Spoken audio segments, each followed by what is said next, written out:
Hello everybody, welcome to the preview show delivered by FedEx. I'm your host Alan Cavanna. Back with us from NBC Sports, Marty Snider. Marty, 3 races to go before the chase. Yes, that's right. Plenty of drivers still need a win, and we're going to Bristol, baby, for the night race. I can't wait. I love the night race. You know, I think we lost Bristol for a little while. For a couple years, it really wasn't the same, but it's back. It's fun, and I think it's going to be a big wild card this weekend. Yeah, and if there's some good news for the drivers without a win, it's that the first race this year was good to those drivers who are still looking for a checkered flag. Ricky Stenhouse Jr. finished second. Marcus Ambrose came home 5th. Matt Kenseth led the most laps that day. Marty, Casey Kane, Kyle Larson, Brian Vickers, they all had top 10s in that first race. I asked a similar question last week about Michigan, so I'll ask it about Bristol. Does a non-winner have a shot this weekend? Absolutely. I mean, it's Bristol, so obviously a non-winner has a chance. You know, you don't know who has a chance. Everybody has a chance. So I think when you mention the names you mentioned, they certainly all were very good in the spring race at Bristol. To me, in the final 3 races, Bristol by far is not only the biggest wild card, it is the best chance for a non-winner to be able to get a win. I think Matt Kenseth is going to be very good. Casey Kane will be very strong this weekend. And we've talked about Marcus Ambrose being good at this racetrack.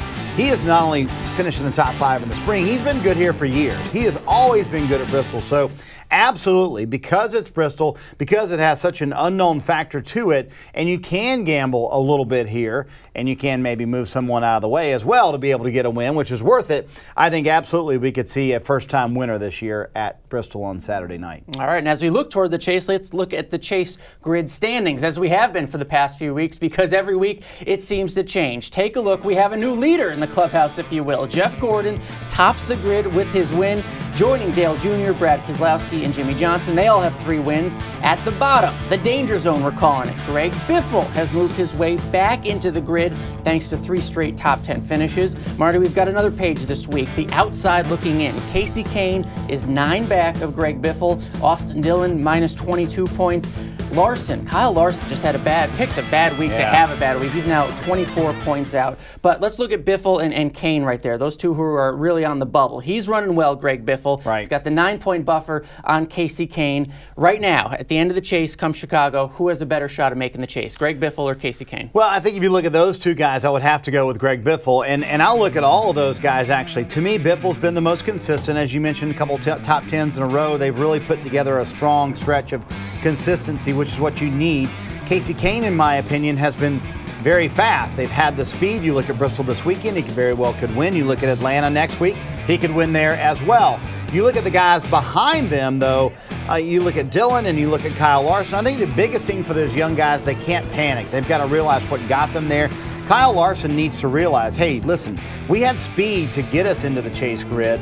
We had a couple of issues that knocked us out, but if you're going to talk Biffle and Kane and compare those 2, to me, Biffle's the guy that gets in, because look what Biffle's done. They've had top 15 cars at times, finished top 10 with it. Casey Kane's been the opposite. He's had cars that could win, top 5 cars, and had DNFs with them or finished 20th or worse with them. That's what you can't have. So, yes, Kane could win in the next few weeks, but Biffle has shown that consistency, has the experience. I think Biffle winds up at the end of the day in the chase. Interesting stuff. And you mentioned Kyle Larson. That brings us to this week's social pick of the week. Which driver has the best shot of getting their first win at Bristol? Should it be a first-time winner? Will it be Ricky Stenhouse Jr., Kyle Larson, or Austin Dillon? We want to hear from you. You can vote at NASCAR.com/social. Marty, as we always do, let's pick some winners. Who's winning the night race at Bristol? I'm going to go with the first-time 2014 winner, and I'm going to pick Matt Kenseth. I just think Matt has been always so strong at Bristol. I just can't imagine we're going to go into the chase without Kenseth and the 20 team having a win. You look at his win in this race last year. I just think Matt is so good at this racetrack. I think Matt, again, had the best car in the spring. I think he wins Saturday night. All right, that's a Joe Gibbs Racing pick. It seems like, though, this year it's always coming down to either Team Hendrick or Team Penske. So this week I'm going with Team Penske. Brad Keselowski is winning the night race in Bristol. Really feast or famine for him at Bristol. He has 2 wins, but in total he only has 3 top 10s. So if he's not winning, he's kind of out of the top 10. But this is a field pick for me. I think Brad Keselowski wins. We might have to write this down. Neither one of us picked a Hendrick car. Just write that down. Yeah, folks. especially the way Jeff Gordon's winning. Yeah, exactly. We'll see. All right, Marty Snider, thank you for joining us, and thank you for watching the preview show delivered by FedEx. Have a great week, everybody.